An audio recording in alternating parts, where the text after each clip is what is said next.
said. I could prove it's nothing you need to worry about, but then we'd be no further forward, would we? I'd know the truth. That's a step forward. He looked exasperated. You'd know the truth, but you still wouldn't trust me.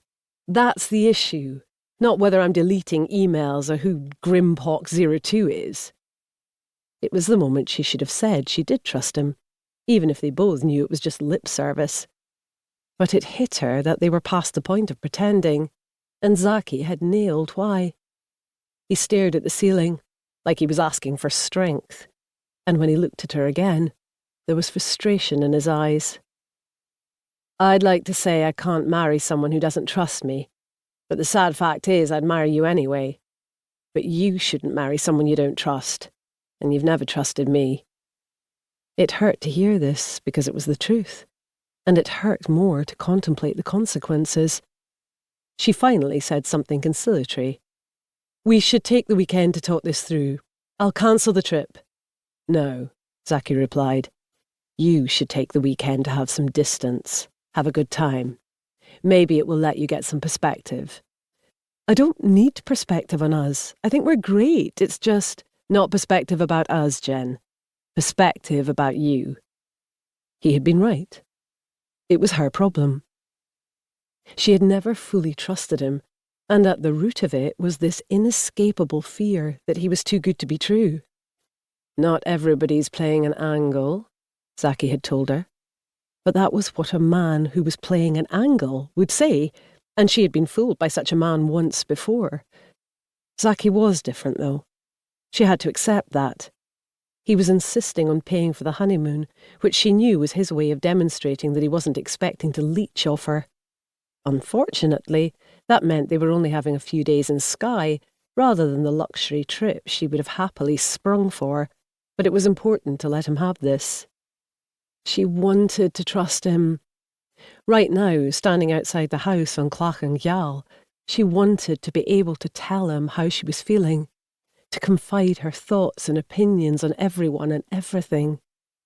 Wasn't that what marriage, what companionship was about? Having someone you could tell anything and know they'd keep it safe. But that was all moot for now, because it was Friday night, and the helicopter wasn't due back until Monday. Before that, the only other way off the island was their host Lauren's boat. Jen would have to make the best of it. The booze and the outpouring of aggro might have vented some of the underlying tensions, so maybe there was hope for this weekend yet. As for the wedding, to which it was supposedly an overture, that was another matter. Jen took another lungful of the cool air, gulping it in like it could magically sober her, then ascended the front steps. She was reaching for the door handle when she heard the scream. 10 hours earlier. Jen. So, what's the trip? Business or pleasure? The taxi driver sounded chirpy. Jen took that as a good omen. She wasn't superstitious, but there was this one indefatigably miserable bugger you sometimes got, whose conversation was entirely dominated by previous passengers' cancer diagnoses. He had picked up her and the kids for a flight to Mallorca this one time, and it rained the whole holiday. She was convinced he had jinxed it. Would you believe a hen weekend? Jen couldn't keep a chuckle from her voice. She was finding it difficult to believe it herself. How had she been talked into this? The idea seemed to have evolved from a vague notion into an imminent reality all by itself. Oof, fasten your seatbelts. Who's getting married? It took her a moment longer than it should to answer that question. She'd need to watch that if she didn't want to be answering harder ones. Me. Oh, nice. Congratulations. Thanks, she replied, though in her head she was saying, Don't speak too soon. We're not over the line yet. Where are yous away to?